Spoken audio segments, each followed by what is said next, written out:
What's up, guys? So, it finally happened. James Harden was traded in a blockbuster deal to the Brooklyn Nets. Now, this trade was even more than what I was expecting. I was expecting if they were going to make a deal with the Nets, it would be a three-team trade, but it actually technically ended up being a four-team trade by the time this was all over.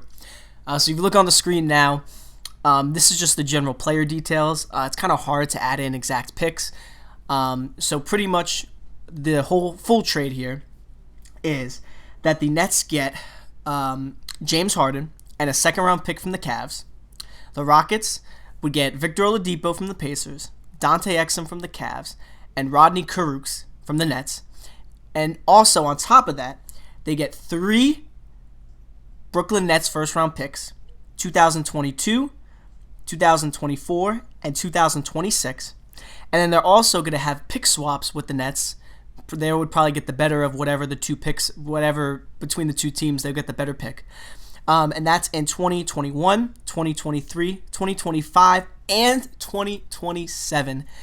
This obviously was done in order to follow, like I mentioned in my last video, the Stephen rule, which doesn't allow a team to give up their first-round pick in consecutive years. So the pick swap is a way for them to give up picks to basically upgrade the pick instead of just giving it up right offhand. Then with the Pacers, they get Karis LeVert, and then the Cavs get Taurean Prince and Jared Allen. So as you look here, obviously it says the Nets have a plus 18 increase in their projected wins. That's mainly because James Harden obviously is a superstar, top 5 player in the NBA, while they're giving up essentially role players, and then LeVert, who could be an average starter for your team, at least based on their PIPM metric that they have set up for each players. But overall, this trade is definitely interesting. I'm happy as a Nets fan. I'm happy. Well, I am so sad to see LeVert go because if you've been following LeVert all this season, especially with Kyrie not playing the past couple weeks, LeVert has really shown that he can be a top not maybe number one option, but a good number 2 option to your roster. I mean, he could go off for 25, 30 on a night if he's got the hot touch.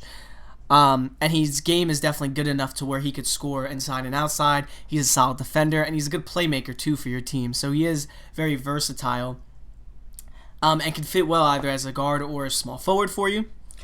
But as I'm sad to see LeVert go, and Jared Allen, to be honest. I actually like Jared Allen over DeAndre Jordan. I mean, if you looked at the one game that he had with Kyrie when KD was out, I mean, he put up, I think, like 18 and 10 or 20 and 10 or something like that. So if you have him set up well enough, he can definitely be a solid player. He's not going to do that every night, but he's a good pick-and-roll option that you'll have. And Taurean Prince was iffy. I mean, he was a decent 3-and-D guy. $6 million, which is not that expensive of a contract, so he was decent to have, but I didn't really have much of an attachment to him. To be honest, I'm not as mad about this. We get to keep Joe Harris, which is good because he's a great 3-point shooter and a great role player for our team, which really helps keep the bench being somewhat stronger. So we get Harden. For the Rockets, I mean, they get Oladipo, who is, a solid player. He's a great defender as well, which helps with their team. Now you'll have John Wall, Victor Oladipo, small forward, let's say PJ Tucker with his defense, and Boogie Cousins, who's a decent defender. So I mean, in general, that team is going to be pretty athletic with Oladipo and Wall together. Like I said, you've great versatility on that team as well because Oladipo is a good shooter. He can attack. He's also a good facilitator as well. Dante Exum is probably just more to make the money work. I mean, he is a solid bench player to have, but at $9 million, they're probably going to be letting him go at the end of the year. And Kurucs is actually a decent young player. He can do a little bit of everything. He doesn't really have a set game where he's going to be a starter for you, but he could be a solid player off your bench. For the Pacers, They get rid of Oladipo, who was more than likely having a lot of issues with them, so they get that headache out of the way. They do get a solid player who they have a lot of team control on for the next 3 years at only $16 million a year, which is less than what they had Oladipo for. And overall, supposedly their team improves actually from getting rid of Oladipo and acquiring LeVert. And LeVert is still a good enough playmaker where he can, I think, still fit in well with Sabonis. Like I said, he'll be, and also he's more versatility, I feel like, than Oladipo since he's 6'6". He can play more of a shooting guard, small forward combo than a point guard, shooting guard combo that Oladipo was more closer to. And then with the Cavs, they get, obviously, Taurean Prince, who, like I said previously, was a decent 3-and-D guy, and they get Jared Allen, who can actually be their starting center for the future.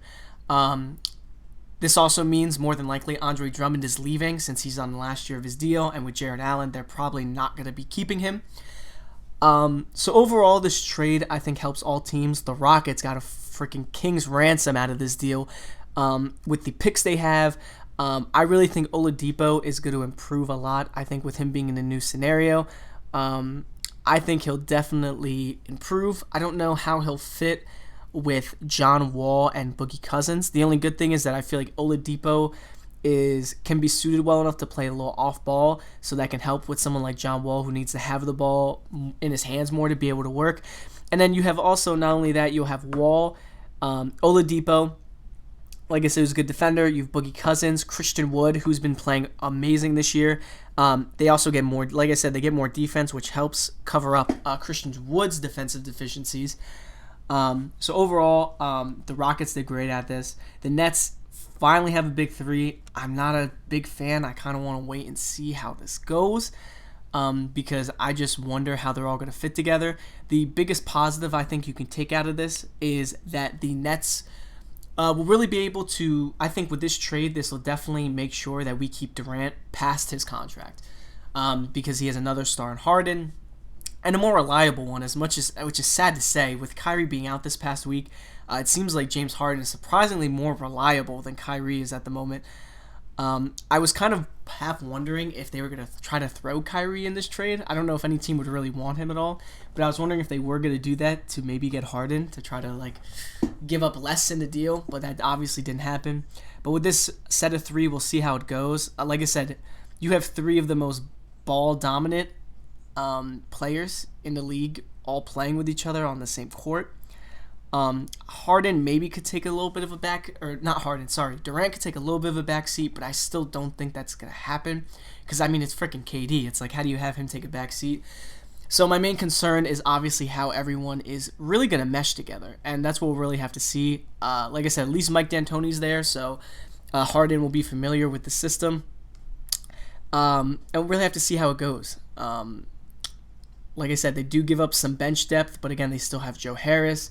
The Nets still have someone like, who else do they have here on their team? They also have Dinwiddie whenever he comes back, so maybe not for this year, but for next year they'll at least have a decent guard coming off the bench. DeAndre is a decent starting center. Shamit's a solid shooter. Lualu Cabaret has actually been pretty decent. Like I said, according to the PIPM, he isn't a negative, but he's a decent shooter. He's an average defender. But they're really going to, I think, have issues when it comes to having a bench, and we'll see how that impacts them. This year and in the future.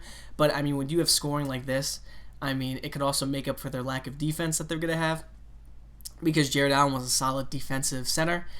And LeVert was obviously too, so we'll see how that goes. But overall, obviously as a Nets fan, I really hope that we can make the most of this and really help us be a championship contender. And I think we will be. We'll see, obviously, if we'll be able to win a championship with how this roster is set up. I think, if anything, I was hoping for it to be, like I said in my previous video, more of not having this trade happen, because I think with the Lakers, with how LeBron and AD showed out, really showed if you have two top 5 players, if you put the right role players around them, you can definitely make them into a championship contender without having the stereotypical big three. But let me know what you guys think, if you think this is a good trade. This is definitely a very convoluted trade with all the different teams and players getting thrown around and the picks getting thrown around. But we'll see if this ends up being a repeat of the Celtics Nets trade, or if this will help lead the Nets to a championship. I'm hoping it's the latter. And with this trade, I think the Nets are definitely going to be a top 3 team, if they weren't already, in the Eastern Conference. The only issue, like I said, is chemistry and pretty much the defense. But either way, like I said, I want to hear what you guys have to think about it. Hopefully, you'll share some of my opinions on this. But like I said, I think overall, we'll have to really just wait and see how everything goes.